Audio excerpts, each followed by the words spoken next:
You've probably heard myself say and other podcasters say, do your work. What does that really mean? Do your work. When we get down to it, what are these, motivational speakers, coaches, therapists talking about when they say that they want you to do your own work? That is really what's impeding you from getting where you want to be in life. So if you're feeling stuck right now, if you're self-doubting yourself, if that inner, mean girl, as I call her, or that inner self-critic is really loud in your life and keeping you back from a centered life thriving, then, usually our answer in general is do your own work. But what does that mean? If you want to hear a little bit more about that, then you want to hear my guest today, Rachel Astarte, talk about her self-development work as a coach and as a licensed marriage and family therapist. So keep listening.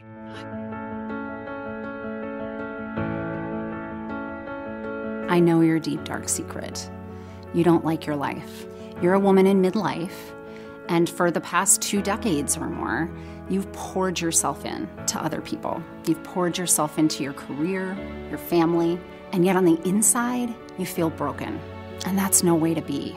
I'm Dr. Natalie Marr. I'm a clinical psychologist and a life transition expert. It wasn't too long ago that I was in your shoes, waking up in my early 40s, thinking I've got 2 failed marriages, and I'm a single mom for the second time in my life. And I just knew that I could do better, that I could feel better.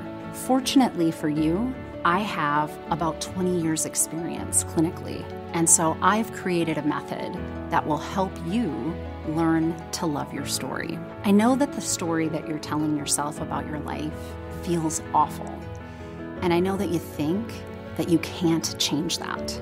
I assure you, you can. And when we work together, I'm going to help you to craft a different story, a story that you love, a story that makes you want to get up every single day. Let's work together to help you love your story.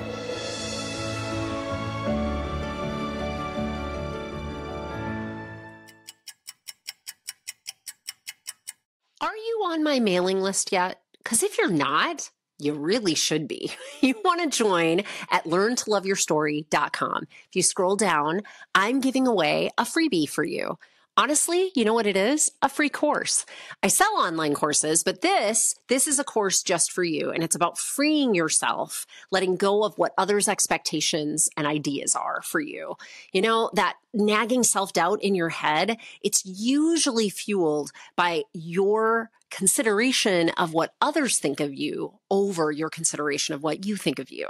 And so I teach you in my video all about what is underlying that kind of self-doubt and how to get out of that conundrum. And I give you a workbook that goes with it that helps you to build the skill sets that you're going to need for that. So please make sure you're on my mailing list, because at the least, you're going to get a free gift. And at the most, you're going to hear about all the things that we're doing on Midlife Crisis to a Centered Life Thriving and LearnToLoveYourStory.com. And you don't want to be missing out on any of the new things that'll be coming your way. Welcome back, everybody. We have a great guest with us today. Rachel Astarte is a licensed marriage and family therapist, and she defines herself as a holistic psychotherapist, transformational coach, author, and educator, specializing in self, solitude, and service.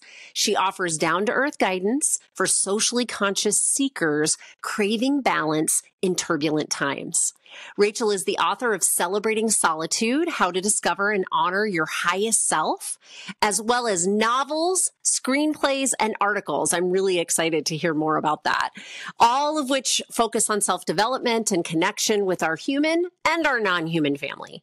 Rachel's podcast, Self-Talk with Rachel Astarte, helps listeners negotiate a healthy relationship with themselves and others. Welcome, Rachel, to the Midlife Crisis to a Centered Life Thriving podcast. We are so excited to have you here. Dr. Natalie, it is an honor. Thank you so much. Thank you. So my first question for all of my guests is, tell us your story. What brought Rachel to this moment in time? Yeah, it's a great question to start with, right? Where did it all start? Right. Well, it started when I was very little. I was always drawn to the self and why do people do what they do. But I was also really drawn to nature. And Mm. so I began to sort of combine the two, even as a small child, um, trying to understand our relationship with nature and trying to understand our relationship with other human beings. I was a very solitary child. And so that's another focus of my work. I Yeah, mean, talk about like taking your childhood dream and making it a exactly. reality, right? Exactly. Using So, your gifts for sure. You're yeah. using your gifts. Yes. 100%. And so for me, it was just about finding this beautiful balance between being your authentic self and taking that out into the world. Mm. And so I started very young as a writer and as an actor. What I loved about writing, of course, I started with poetry. My father was a poet. And I started to write poems about things like nature and things like the self. Excuse me. And then, I was an actor as well. And what I loved about being an actor, and I did that for many, many years, I loved that I could take somebody else's character and breathe life into it and make that a real being. So Yeah. that was super exciting for me. And so as I got older, as it is with writers and actors, it's hard to make a living. And so Mm-hmm. I went back to school to become a transformational life coach shortly after my son was born. And I loved doing that. I'm also a clinical hypnotherapist, so I love to do guided meditations and all of that. But I began to realize that even that was not fulfilling. I was starting to get more interested in my clients' backgrounds. I was getting dangerously close to doing talk therapy with them, which is not legal. So, because coaches are coaches and therapists are And therapists, therapists are right? therapists. Yep. So I Oh, believe decided, me, I know when I have my no, legs in both worlds, this is a big deal. Yeah. yeah. And I think this will speak to your listeners. I had a midlife career change. Mm-hmm.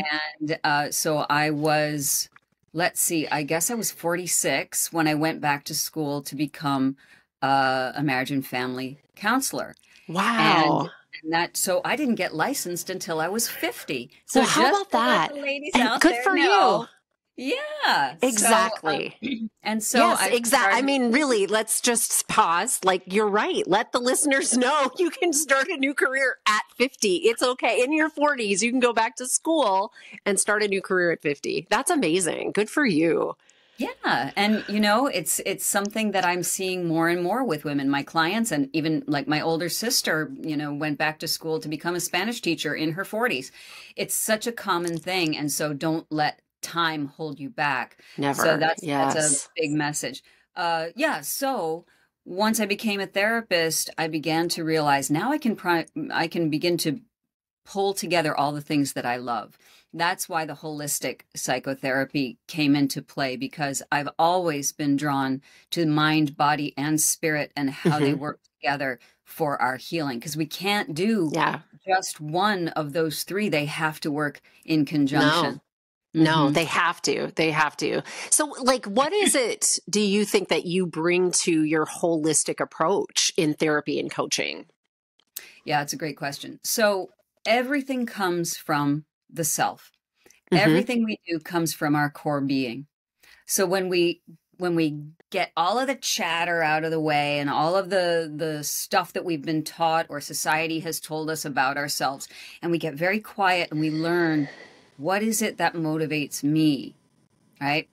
Then we can start to piece apart any childhood trauma, right? So that might be part of the mind. But we can also work with how is my body reacting when I get activated or triggered? How can I work to regulate my emotions using my mind, body? And of course, the spirit infuses all of that.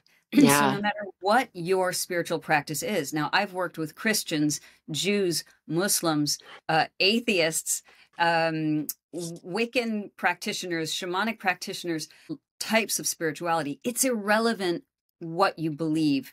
Right. What matters is that you have something Mm-hmm. that guides you. So that's how the holistic aspect comes into my practice, because once we have what I call a strong foundation of self, that's how we can manage life's challenges with grace. Right. It also helps us to live an enriched life, a fully human life. But most importantly, and this is the big part, I do what's called socially conscious self-development, which means we don't stop with us. Living your best life is fantastic. But really, and this, again, this speaks especially to people in midlife, we are being called to give back to the world, give our wisdom back. So a lot of my clients who come to me who are women in midlife who say, I've done all the things. I have a family, I have a career, I have animals that I love. Why do I feel unfulfilled? And that's one of the reasons, is because we are not living up to our full potential, which is we're meant to share our wisdom. You know? Well, and something else occurs to me as you've laid it out like that.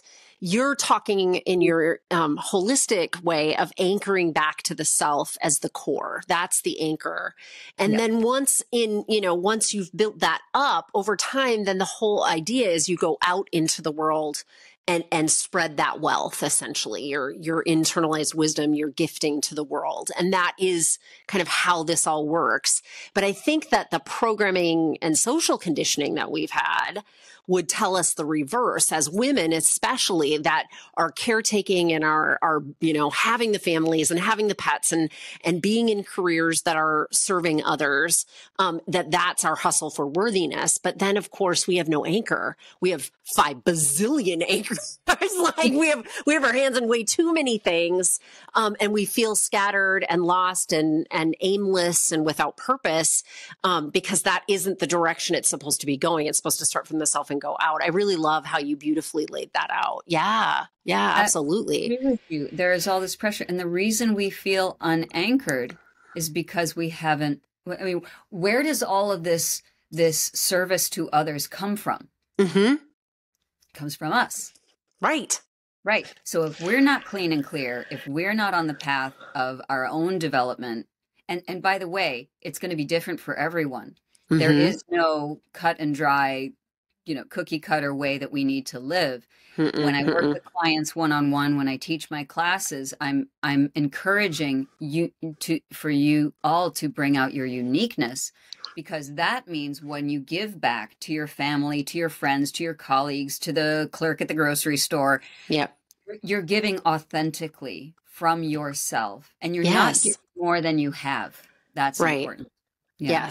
Yes. But that authenticity is so, it feels elusive, I think, for my listenership. As I'm talking to you listeners, I know that, up until midlife, there are a lot of us that put on a ton of masks, work in a lot of roles, do a lot of things, and never really come into touch with who we are and what we want as a person, because it's been kind of beat out of us that that's a selfish way of living. And so we really have to let go of that particular piece of social conditioning, lie is what I would call it, in order to do what Rachel's talking about here, which is to anchor back to the self, which then in turn is kind of a garden that you're, creating fertile ground to do lots of service in your life. So it doesn't even take away that you'll eventually kind of do the service that you're seeking. You can't start there. You have to, that's the end game. That's not, that's the product of having really good being in touch with yourself, in my opinion. Yeah, I think your analogy of a fertile garden is a beautiful one, because we need to tend that garden. Yes, absolutely. And that's a lifelong process. Right. And we love our garden. We love ourselves. And a lot of people, I can hear people saying, I don't really love myself. Well, that's part of the work. That's part of the work, is undoing that conditioning you were talking about. Because when you're born, you're perfect. Somebody had to tell you weren't perfect. I think that bears repeating. Yeah. Someone had to tell you that you weren't perfect. That you weren't perfect. Yes. Right. And it could have been your caregivers, your parents, your teachers. It could have been religious leaders. It could just be society. It could be advertising. It could be whatever. And it's coming at us from all sides. Oh, definitely. we're constantly comparing ourselves to others. We're keeping up with the Joneses or whatever it is. And we're not really taking the time often, as women in particular, to say, what do I want? Mm-hmm. What do I need? And let that be okay. Right. Yeah. Right. Exactly. And even if we get to the point where we ask ourselves, what do I want? What do I need? If you haven't been tending to that garden, you may not know. And so that's, as you said, so apropos, like that's the work right there is the work. And we'll start wherever you're at, Yeah. It really, some of us, it's that we just we can't even answer those integral questions, those starter questions that are going to help open up where next steps are. And that's okay. Wherever you are, listener, that's where you get to be. Yeah. Absolutely. And I think it's also important to just go back to something else you said about, getting yourself in order so that you can give back to the world.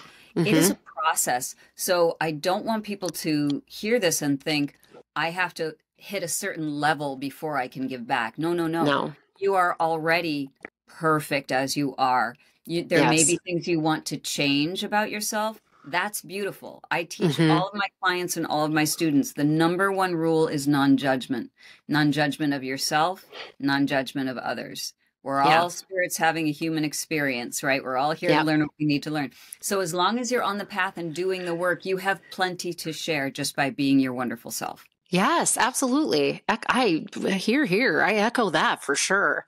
What would you say in your line of work is like the biggest challenge that, people in midlife, women in midlife is my listenership, but just, people in general, as they're hitting kind of this major life transition, what do you think the biggest or most common challenge is for that group? Yeah, I think for this group, and I'm one of them. So Me too. Yeah.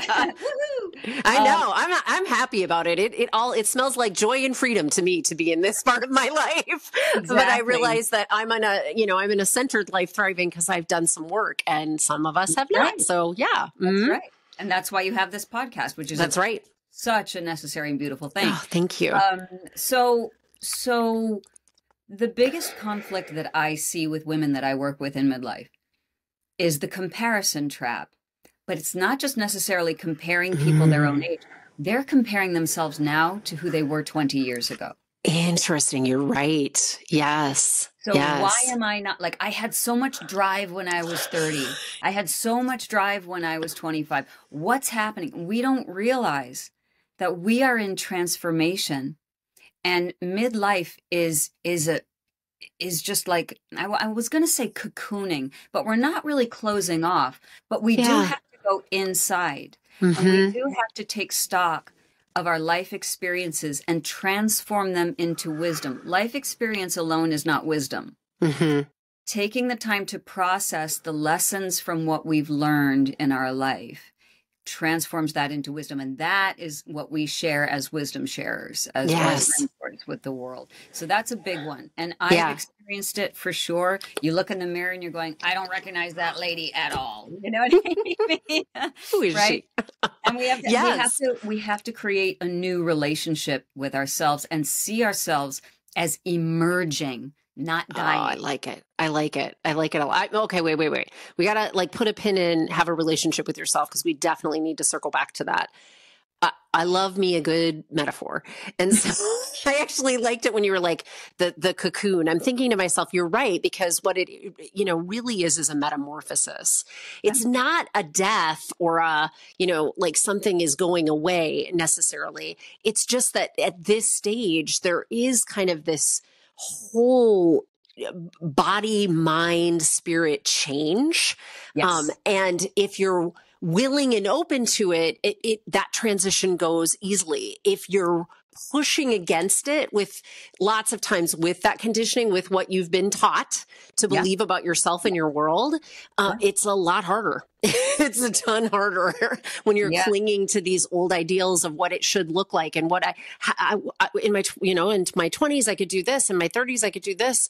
Why in my 40s and 50s am I not being able to have that kind of drive? Well, your body, mind, and spirit is metamorphosizing into something completely brand new.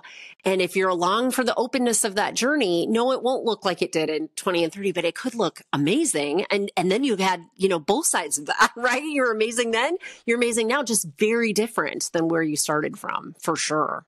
Absolutely. And we don't even realize, because this is such a radical shift. 20 to 30 isn't that big of a radical shift. Even 30 to 40 isn't that big of a radical shift. Right. 40 to 50 is like, holy crap. Holy crap. Uh-huh. I mean, Yeah.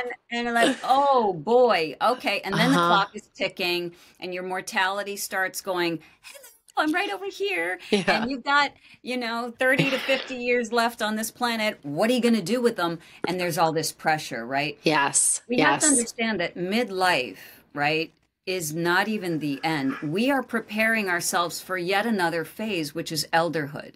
Mm-hmm. That's important. After 65, we step into our true shining moment. Yeah. So there is a metamorphosis that's happening. It's like, okay, ladies, it's time to gather your life experience, learn from it, know what's what. And by the way, this is a blessing. Yes. People are going to be surprised. This is a blessing of perimenopause. Yeah. What? A blessing of perimenopause? I know. Yeah, there's a blessing. Okay, everybody listen quick. Yeah. The blessing of perimenopause and moving into menopause is that we learn to discern. We just don't have the bandwidth, the energy to deal with the crap we did at 20 and 30 and even 40. No, We're done. And so that's a good sign of, I'm stepping into my power. I'm stepping into my voice. Right. So instead of letting it deflate you, let it inflate you. Another thing about perimenopause and menopause. So I'm postmenopausal for a few years now, and I can say from the other side, it's beautiful. Good. Because I'm banking on that. Just get through. I was psychotic during perimenopause. But from the other side, it's beautiful. And I'll tell you what it is. And this was told to me by my acupuncturist, who was a man, by the way, and gave me such beautiful advice. And I've read about it since then.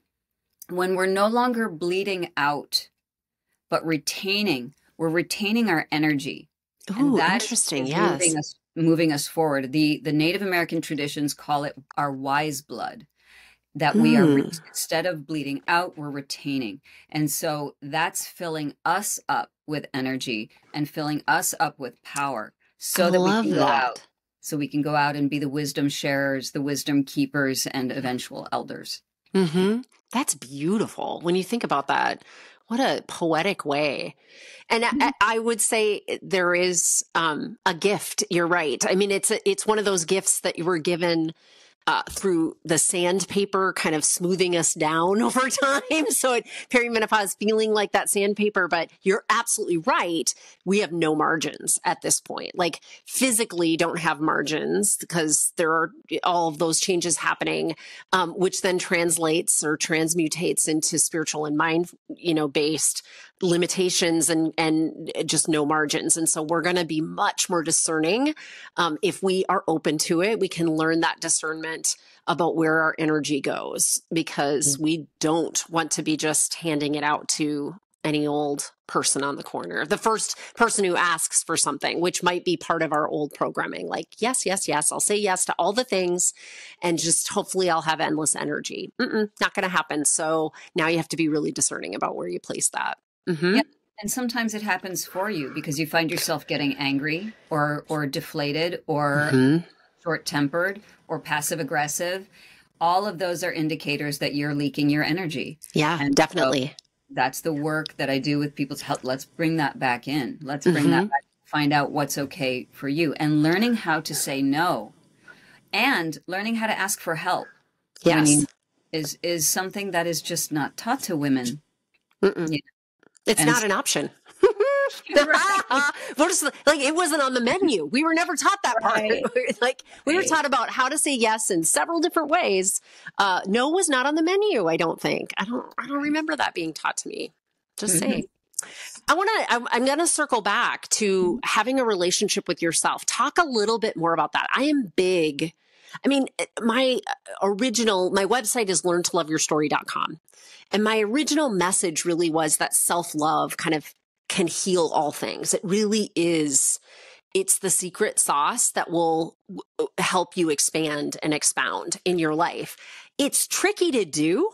And so I created, my 5 courses, and I have my group coaching package kind of based on teaching you the skills of getting to the place of self-love. But I want you to talk to us a little bit more from your perspective. Why is it so important to have a relationship with ourselves, especially at this age? Yeah. Well, as I mentioned earlier, it's everything we do comes from us. Mm-hmm. So we are the source of the energy that is generated outward into collective consciousness, into the quantum field. We, as insignificant as we might feel on the planet or in the universe or in the cosmos, we are so important because we are feeding the energy all around us. Everything is energy. There are no physical building blocks of life. Mm-hmm. It's all vibrating energy. When you walk into a room, if the person in the room is in a good mood or a bad mood, if they don't even say a word. That's you can right. feel their energy, Mm-hmm. right? They can feel yours. So it's so important to do this inner work. I don't even like to call it work. I call it a self-adventure. And sometimes adventures can be scary. And, like the hero's journey, right? And we usually have the first refusal of the call. I can't do that. I don't love myself at all. I'm not worthy. All the negative self-talk, small s talk. But what we begin to realize when we do this work is that it's very important for us to contribute to the collective. Now, you talked about women in midlife, and that's also really important to bring up too. People don't like to hear this, but I'm pretty blunt. We are all going to die. We're all going to die. So at around the age of 50-ish, we have, depending, I like to say I've got another 50 or so years left. Yeah. But we'll see. Who knows? We'll see. But mortality is a thing. And so instead of denying that, if we take it as this blessing, like now is the time to gather. Now is the time to bring closer to us, as I said, those life experiences, transform them into wisdom and share that, change the collective consciousness by our very presence. Right. This is the time to do it. You can't do it when you're 20 because you don't know enough. No. You don't know yourself. In your 30s, you're still trying to sort of put into play what you've learned about yourself in your 20s. Yes. In your 40s, things are starting to settle, but you have an eye toward the 50s, and so there's a little anxiety often right there, right? Yeah. And so by the time we hit around 50, is that pause moment where we can say it's time for us to do this work so that we can go out back into the world and share who we are. For some of us, like you, like me, like maybe some of your listeners, you've made a career out of it. Yeah. Right? Mm-hmm. Others can simply be, right? Yeah. Who you are when you show up to work, when you show up with your kids or your spouse or your partner, or at the family reunion, or like I said, in line at the grocery store. Everything that you transmit matters. That's not pressure. I mean that as a celebration. Yeah. And no one is going to be the way you are. Right. There's only one you, at least in this realm. I mean, maybe in the multiverse there might be more yous, but we're not going to go to the multiverse. We don't. Yeah. We'll stay here. This is the only one we got right now. Right. Okay. So you are the ambassador of your own uniqueness. What a beautiful thing. Right? So that's why the self-work is so important. That's why getting your inner house clean is so important. It is. And I'm also struck by that only you then can intimately know you, And so love it really takes that level of intimacy, right? Yeah. And if you're going to start and do this introspective work, if you're ready for that and you're looking for more ease at this stage and you want that centered life thriving, you're going to have to get to know this person that you're going to be doing this work with. And I know that it seems like, I mean, you're talking to two therapists. We know we sound a little therapist-y as we say these things. And yet, like, we think relationally. We always do. We anthropomorphize, animals. We anthropomorphize, which means we humanize all of these things. Our car, we give them names. Seriously, we know your favorite bag. You probably, have anthropomorphized your favorite bag. So that's all to say, that's how humans operate. We operate via the connections that we have with others and with our things. So why wouldn't we have a connection to ourselves? Now, we haven't been taught that. Traditionally, the social, conditioning that we've gotten doesn't necessarily do that. Some of us came from some family systems and maybe some spiritual or wisdom traditions that did. Not many of us did not in Western culture. And so this is the time. I mean, part of the not having the margins is this is the time to reckon with that, because you only get one you, and you are the only you that is ever going to be for billions of years. Never, ever before has in the 8 billion of people on earth been a you, and for the billions of years after. And so why not get to know this woman? She's amazing. She's the only version of her. And I love how you said, some of us kind of create a career around our own self-work because that's part of our service to the world. Yet, even if it's just so that you can show up differently in your relationships as they stay, in the careers you're in the community work you're in the friends and family relationships you're in, all still very important that energy is getting spread throughout the world. But mostly, from my standpoint, I just want people to love themselves, because if you at least have that one relationship anchored, everything else in life gets, as I said, tastes a little more joyful and free. It just does. Yeah. Mm-hmm. Yeah. And love is at the root of everything. Mm-hmm. So at the beginning, when you did the intro, when I talk about having a relationship with our human and non-human family, I'm not even just talking about plants. I'm talking, because everything is vibrating energy. My favorite pen, I don't anthropomorphize it. I see it as a being with its own spirit, and it has its own mind, and it's its own kind of energy that I work with. Yeah. That's love. That's love and connection. And that's what's so important. That's a great reminder. I mean, you've said that several times that everything is energy, right? Like they're just everything. It's just vibrating at different frequencies. And so some feel solid and look solid, and some is ethereal, and it's just the space between us. And yet all of it has energy. So we relate to things. That's just what we do at a basic level, energy relating to other energy.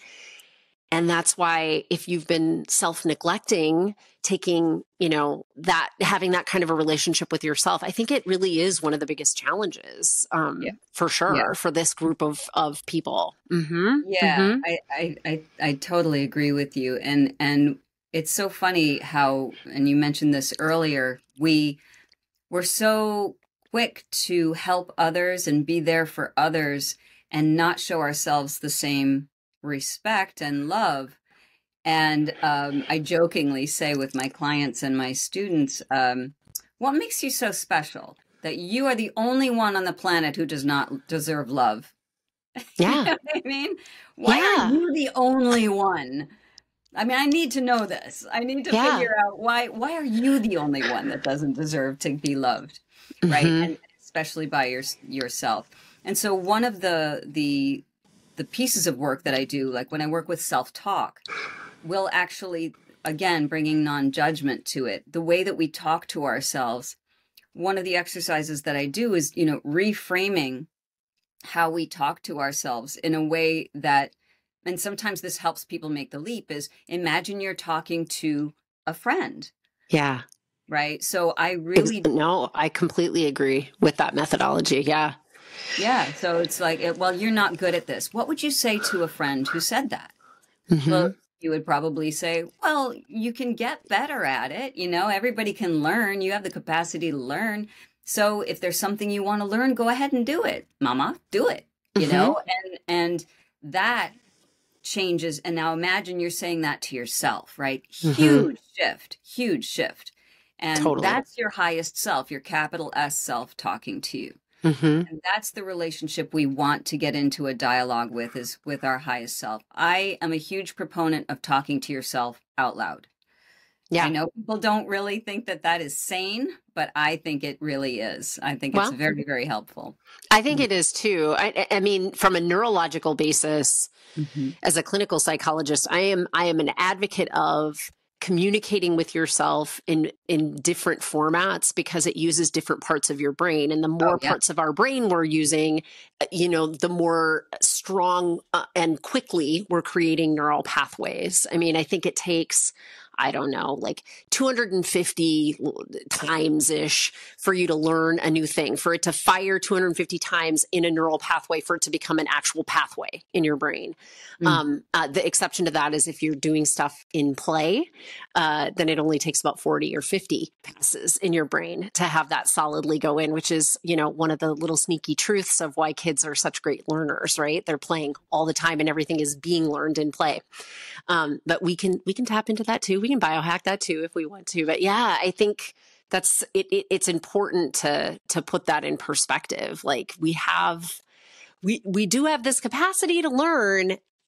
But the more we talk to ourselves, the more we write it down in a journal, the more we talk to somebody else about it, the more any way of creating self-reflection, as many times as we can do that, the quicker this stuff will come to us and start to click and start to be kind of second nature instead of the effortful process that it is during the learning part of the Yeah. phase. Mm-hmm. So all of that is so important. And yeah, journaling, as a writer, I'm a huge proponent of Right. keeping a journal. And sometimes my clients and students will, bring notebooks to their sessions and they read, and they read their dreams, they read something they were working on. So that's also extremely vital Mm-hmm. to lock that information in. Yeah. And also the other part of it is community.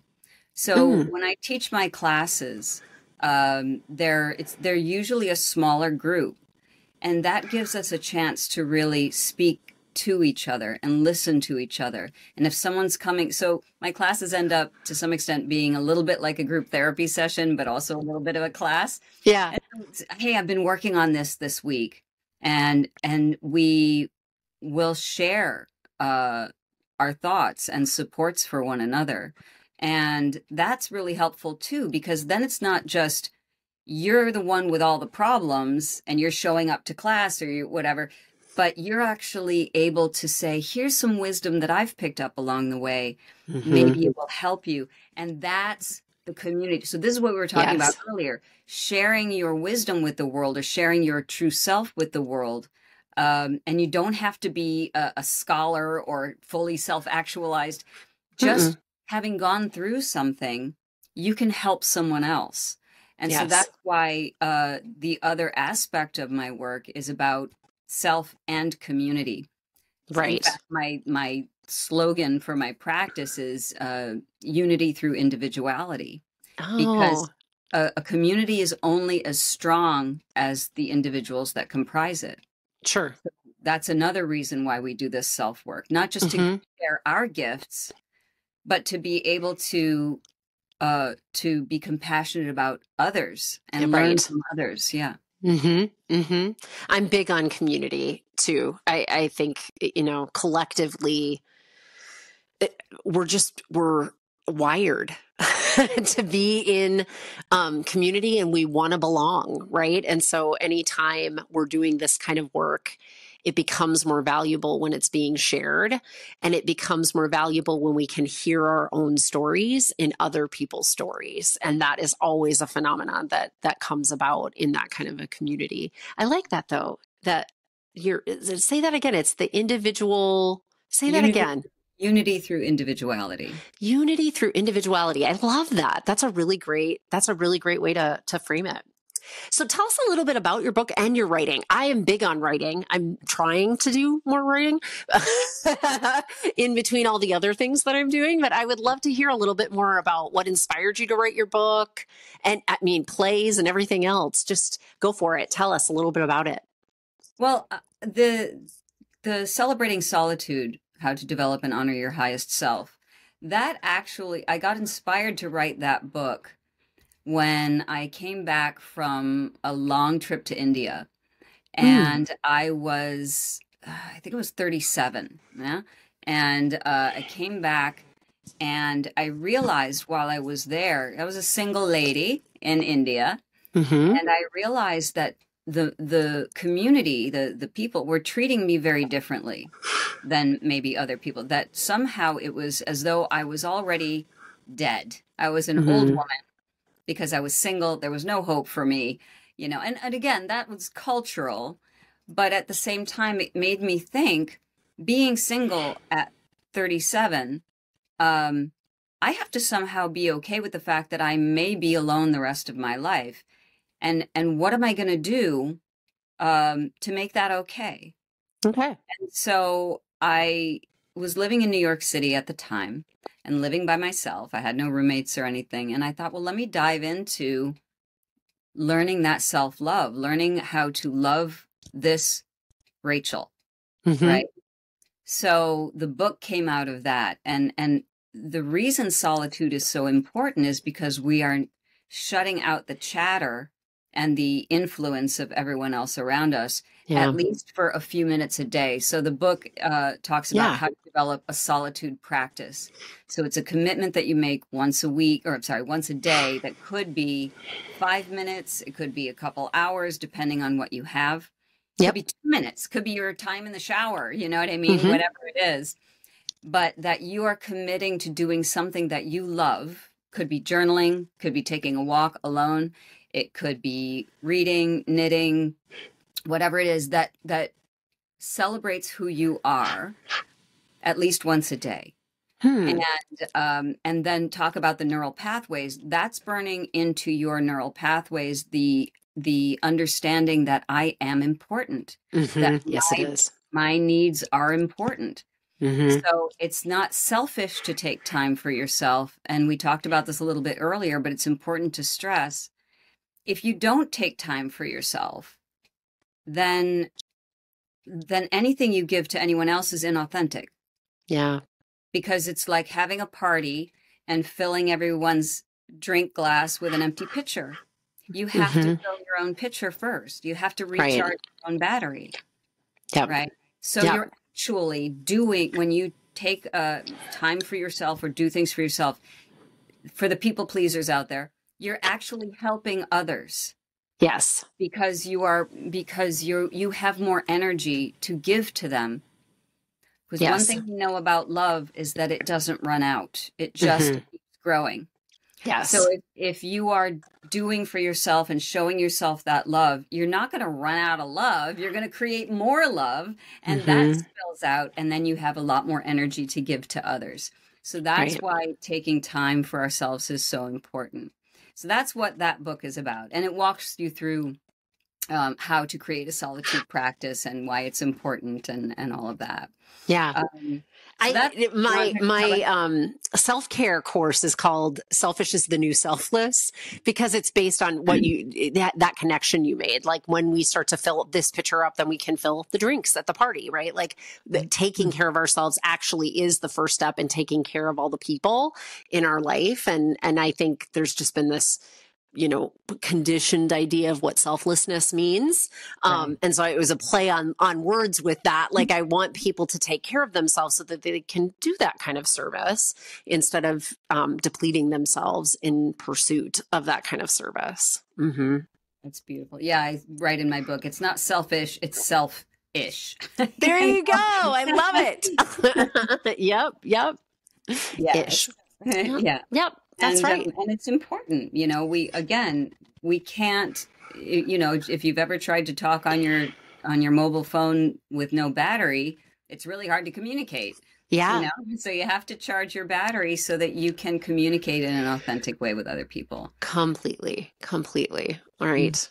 So what little bit of advice do you have for my listeners here if they're on the front end of this, they're still feeling more in the stuck place, and not in the I'm open and ready to kind of see where midlife will take me and where my transformation is going to take me? What's your advice for that woman? The woman who is stuck? Stuck. Mm-hmm. Yeah. So I found for me, it's the very first thing, again, is non-judgment. Start to just practice a little non-judgment in your life. What is yourself telling you about yourself? And really try, again, to speak to yourself as though you would speak to a best friend. Yeah. Right? Mm-hmm. Just practice that. Just take notice of where you're judging. And then ask yourself, where is that judging coming from? Right? I'm 54 years old and I don't have a bikini body. Who told me that was important to have? Yeah, exactly. Right? Mm-hmm. You know, somebody's selling bikinis. That's the answer to that question. Yeah, exactly. and yes, and the entire advertising industry, right? Yeah. And to some extent the patriarchy, but we won't go into that story right now. No, you know, but no need. Right. And so just do a little gentle self-inquiry. Start with that. Just notice without judgment, where am I being hard on myself, and how might I begin to reframe how I speak to myself in a more loving way, and just see what happens. Yeah, exactly. I love that. I always frame it as stay curious instead of staying judgy. You know, if we're just kind of taking the curiosity of, that's interesting. Look at me doing that thing again that is not serving me. Yeah. Instead of, there you go again with this blip, blip, blip, and then all that self-critical thinking and self-doubt. And that's toxic. It's not going to help you. So I like that. Just non-judgmental and treating yourself like your best friend. I'm teaching right now called Be Your Own Best Friend. And so, and that's what we're working on is like, really, geez, there's this self that I could actually, we do a lot of self-hugging. Yes. Yes. Do that.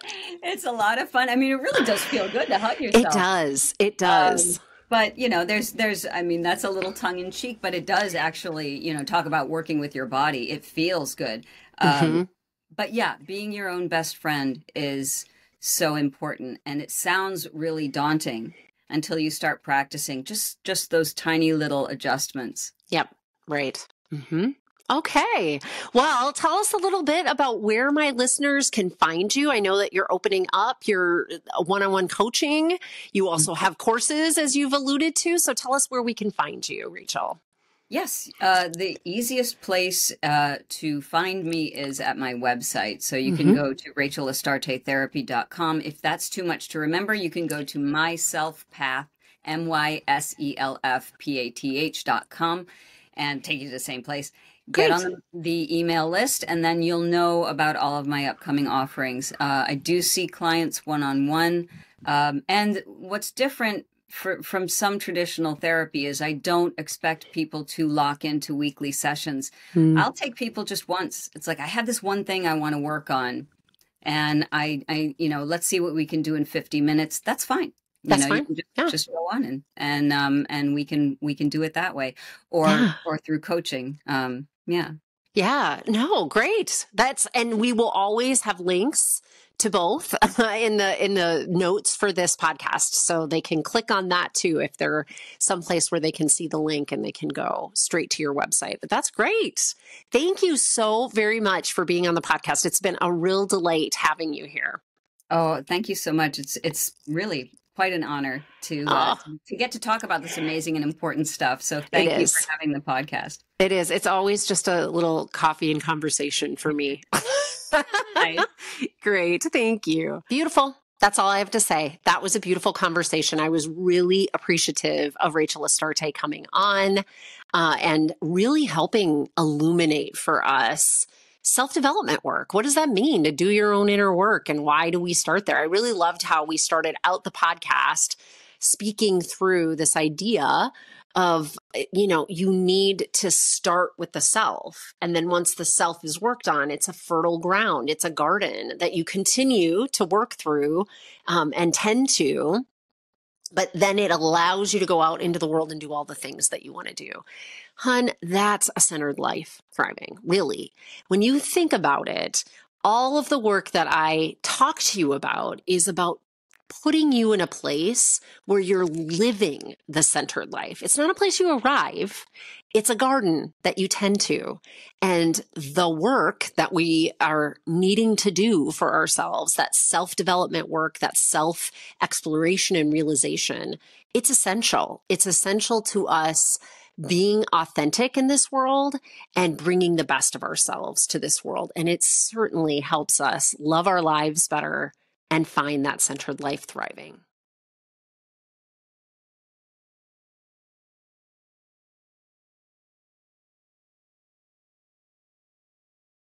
Because I am a licensed clinical psychologist in the state of Minnesota, I have to make sure at the end of each of these episodes that I give you the disclaimer that none of the material that I talk about in these podcasts is meant to replace any kind of therapy or formal medical or mental health treatment. And in fact, anything that I offer on my website, my coaching programs, any kind of psychoeducational materials that I release are not a replacement for that level of care. So just take that into account when you listen. This is information for you, and hopefully you find it of value, both as an educational tool and for your entertainment. And I also want to mention that if anyone you know is in a mental health crisis, needs additional help, I always include these two crisis resources. They're available to anybody. Pick up the phone and dial 988 for the National Suicide Prevention Lifeline. And you can always visit their website at suicidepreventionlifeline.org. Additionally, there's actually a crisis text line. So if you're not somebody that likes to pick up the phone, text HOME, home, to 741-741. to the crisis text line. And you can find them online at crisistextline.org. Thank you for listening to my podcast. And I hope that you like and follow me wherever you get your podcasts, and maybe consider leaving me a review. It always helps me to keep this podcast relevant when I know what you want to hear about.